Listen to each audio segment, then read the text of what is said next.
Good morning, everyone.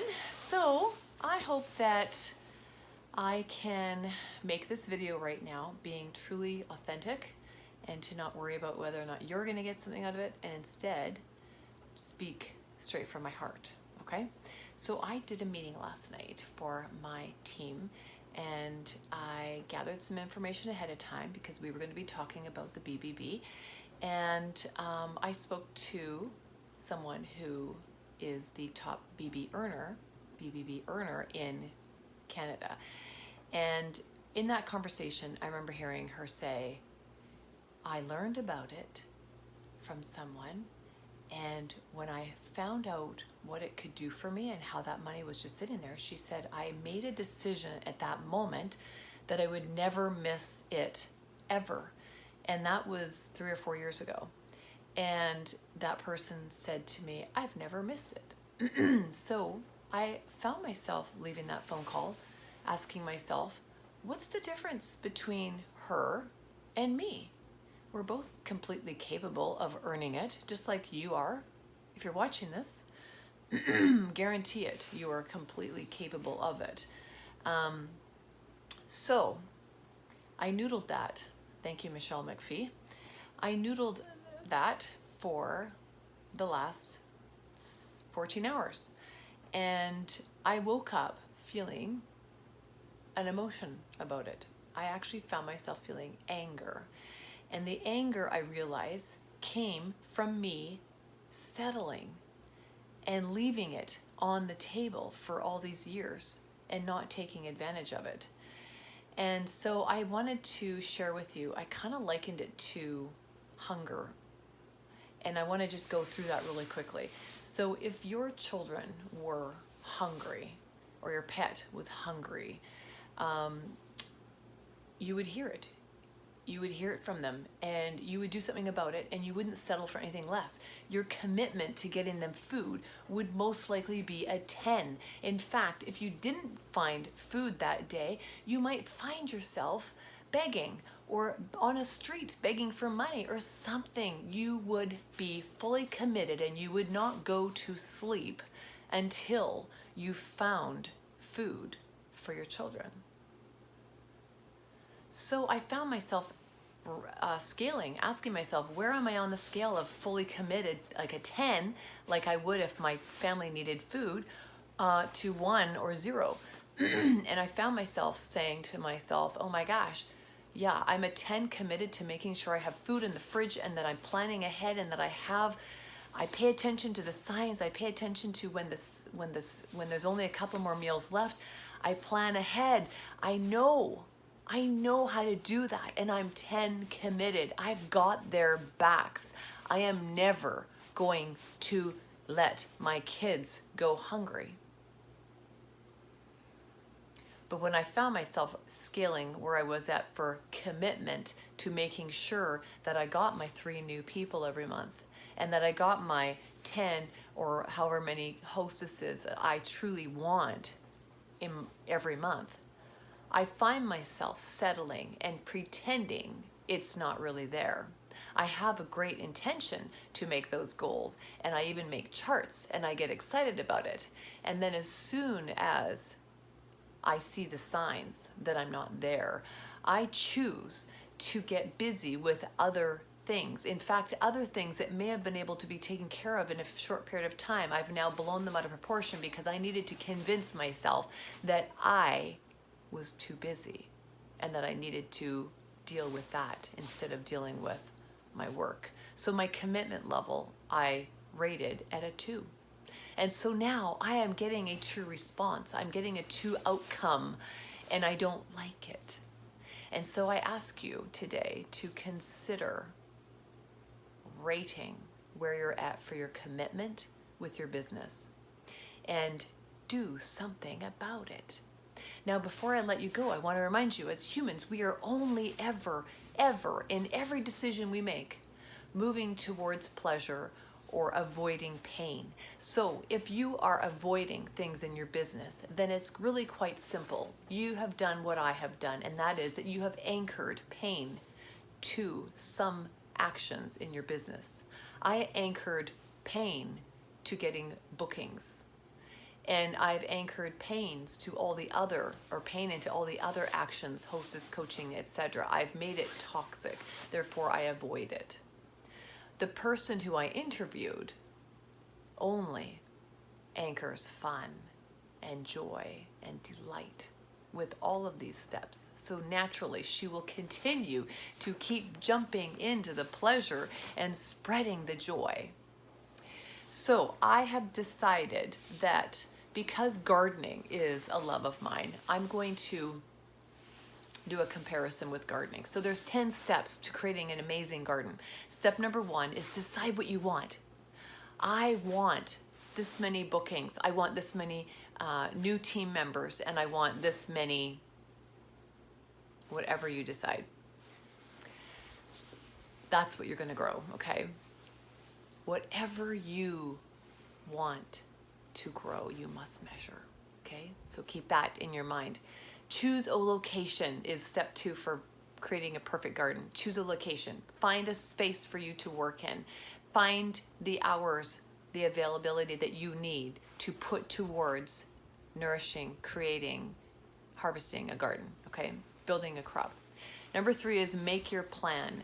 Make your map.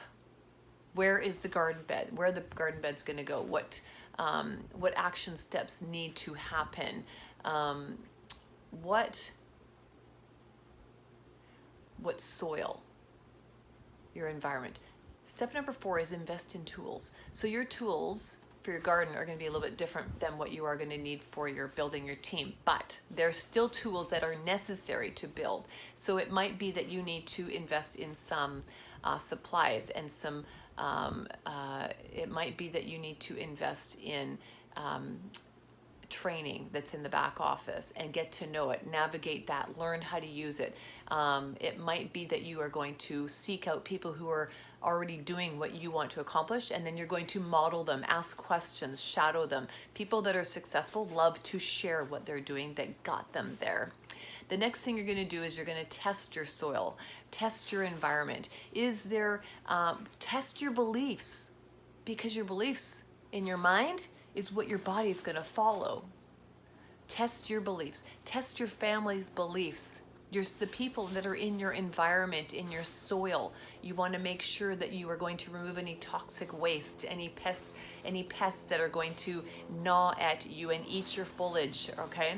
The next thing you're going to do is build your soil. So we're going to need to have water and nourishment, vitamins, minerals. It might be that you get a motivation speaker that you listen to regularly, or a mentor, or an accountability coach for your action steps. The next thing is choosing your seeds. Pick your people, pick your tribe, pick the people you're going to work with. The first 5 people that you spend the most time with are the people that you will become. So ask yourself, write down 5 names of the people you spend the most time with, and now start noticing all the similarities. If those people are not doing what you want to be doing, then I encourage you to choose 5 people that you want to shadow, become like, that you want to adopt their habits, their rituals, so that you can get where you want to go. You're growing an Olympic team. Pick your people carefully. It says here, plant with care would be step number 8 in creating a perfect garden. So onboarding steps, follow-up calls, customer care, plant with care. Know your onboarding and the resource. Make sure that you are exposing your plants to what they need and getting the care and attention that they need. Number 9 is nurture your garden. So must commit to the time to care for your team, your customers. So when are you going to do your customer care follow-ups? When are you going to deal with booking and recruiting and promotions? Making sure that you're nurturing your people. Make sure they know when their next promotion is, what they need to grow, what they need for a garden, etc. Duplicate it for your garden duplicate that.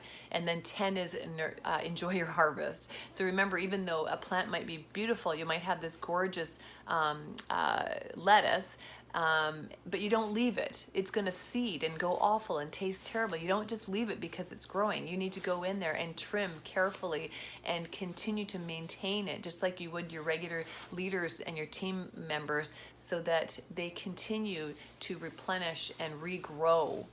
Okay?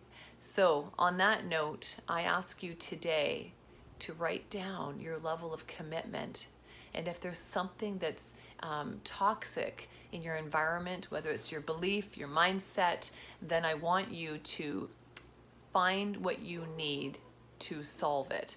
And lastly, I'll show you that whenever I have a number rated on something, so for example, I rated my current, scaled my current belief that I'm good or capable of doing the bookings and the recruiting full out.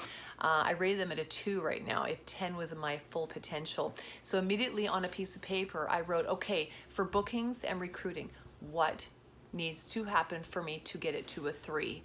You have all the answers within. You will be able to write down exactly what you need. No one else can tell you. I wrote down what I needed to get to a 3. I then wrote down what I needed to get to a 4, and I went all the way up to 10, and I was easily able to come up with those answers. Whether it was getting in there and doing 15 minutes of customer care a day was getting me to a 3. Touching it every day will always continue to build and grow, and it builds eventually. Inviting more people to join my VIP group, finding out what's on my customers' wish list and letting them know that I've got their back and that I'm going to make sure that they get their wish list, because there are ways to do that, and showing them the booking and and joining the team and doing a party and stretching themselves. Listening to people who are maximizing their BBB and host coaching, and listening to them and listening to the videos that they make for their hostesses and duplicating that. Learning and studying the training of people who do that, and etc. So I encourage you to jump on this bus, the commitment train. I'm going to call it that commitment train. And so today I'm fully committed to growing and nourishing an amazing garden. And it starts with deciding and committing. And I just want to say right now, I'm saying it out loud, and I'm hoping you're going to join me and post below. And that is, today is a different day. Today I have a growth mindset when it comes to building my business and maximizing my full potential with three incomes. I'm going to bring home the income of selling my products. I'm going to bring home the income of unlocking a team that I'll manage, and I'm also going to unlock the BBB, and I'm going to maximize those, because why would we ever want to leave it on the table? All right, so have a beautiful day, and thanks for listening.